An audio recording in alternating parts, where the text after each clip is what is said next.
are with part 6 of A Choice to Love.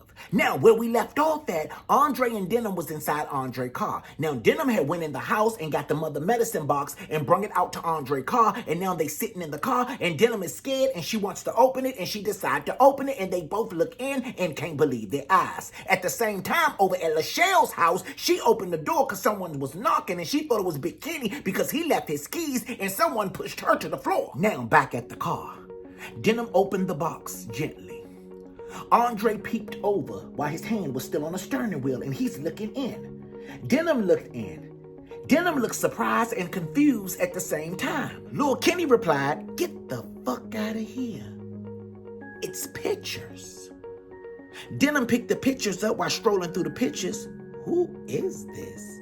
And where is the medicine? Little Kenny picked up one of the pictures out of Denham's hand and said, "Do you know who this is?" Denham replied, "No." And she picked up another picture saying, "But I know who this is." And it was a younger version of her mother. In the midst of all this, Lil Kenny's phone rang, which he found it quite strange because it's his grandmother. And she's FaceTiming him. She never FaceTime him. So he holds the phone up while looking at Denham. "It's my grandmother and she FaceTiming me. She never FaceTime me." Denham replied, "Answer it." Lil Kenny answered the phone. He see his grandmother through the FaceTime, and he began to show the emotions of worry. "Grandma, you okay?" Lil Kenny asked, as he looked at his grandmother wrapped up in the covers like a mummy, eyes low and voice shaky. She replied, "Yeah, baby, I'm okay. Are you okay?" Now, over at Lachelle's house, when she hear a knock at the door, she upset because she think it's Big Kenny, him being irresponsible, leaving his keys and shit. She goes and open the door and realizes it ain't Kenny, and she's been pushed to the floor. Now, as she was being pushed, she screams, "Bitch!" And walking towards her real slow while digging in her purse was Denham's mother, saying to Lachelle, "Yeah, the bitch who couldn't wait to get up with you." Lachelle replied back while scooting on the floor, "Bitch, who are you?" While pulling out her purse, an item that's sharp like a knife and long like a sword, she says to Lachelle, a bitch that was patiently waiting for this moment. Now back in the car with Lil Kenny and Denham, Lil Kenny replied to his grandmother after she asked, "Baby, you okay?" He says while holding the phone and one hand on his head, "Nah, Grandma, I'm just confused right now.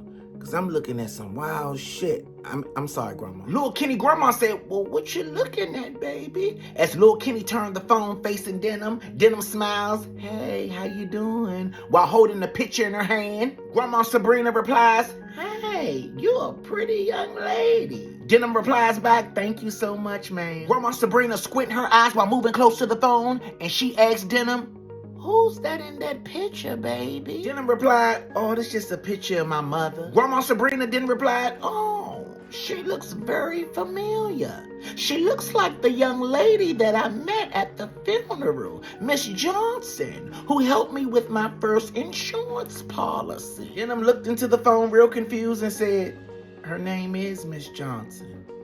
Grandma Sabrina then says, "Oh, that's your mom?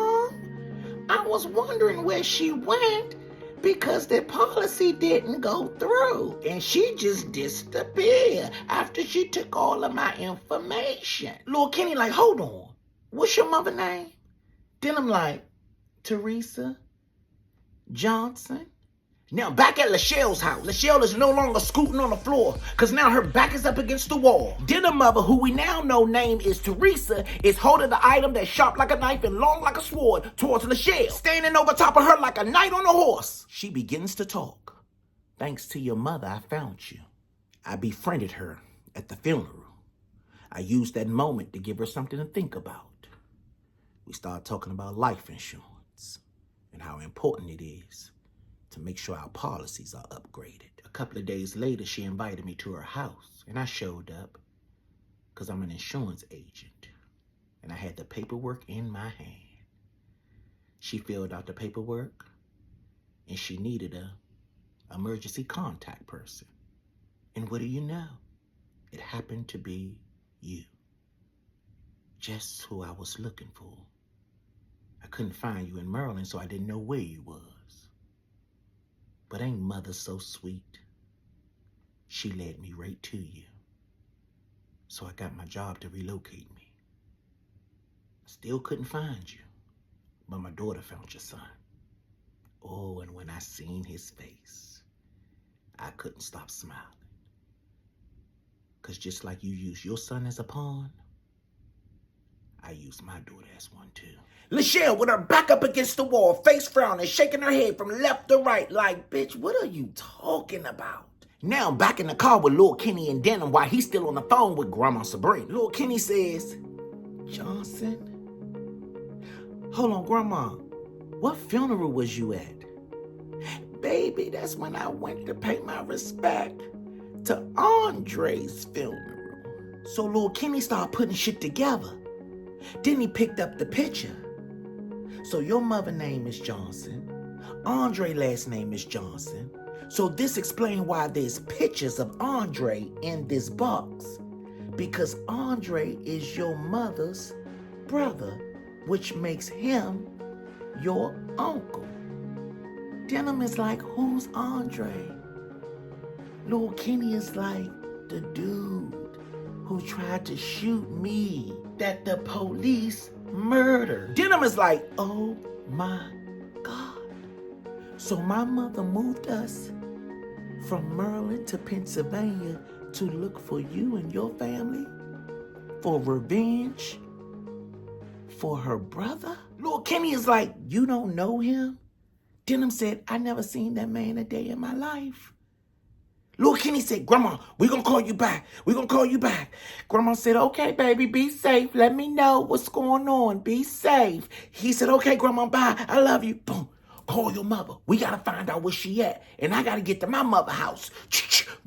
And pulled off. Now back at Lachelle's house as Teresa still standing over top of Lachelle and she's on the floor. Teresa has reached her peak. Bet you still don't get it. You murdered my brother. Lachelle like, murdered? I ain't murdered no motherfucking body. Girl, who's your brother? Teresa moved in close with the item that's sharp like a knife and long like a sword. Tilted her head to the side like Michael Myers. Said in a very creepy voice, Andre. Lachelle just backed up and said, Andre? Water started coming down her eyes. Her heart started sinking in her stomach. Her hands started shaking. She said, no, I never intended for him to be killed. The police did that. If I could have stopped it, I would. I didn't kill Andre. The police did. Teresa then yanked her by her shirt, pulled her closer to her face, and said, it's because of you. Teresa then said to Lachelle, I wrote him all the time. That was my only brother. Even though he was on my father's side, I love my brother. He was in jail and never got the opportunity to meet my daughter. Lachelle goes to say, he had a sister.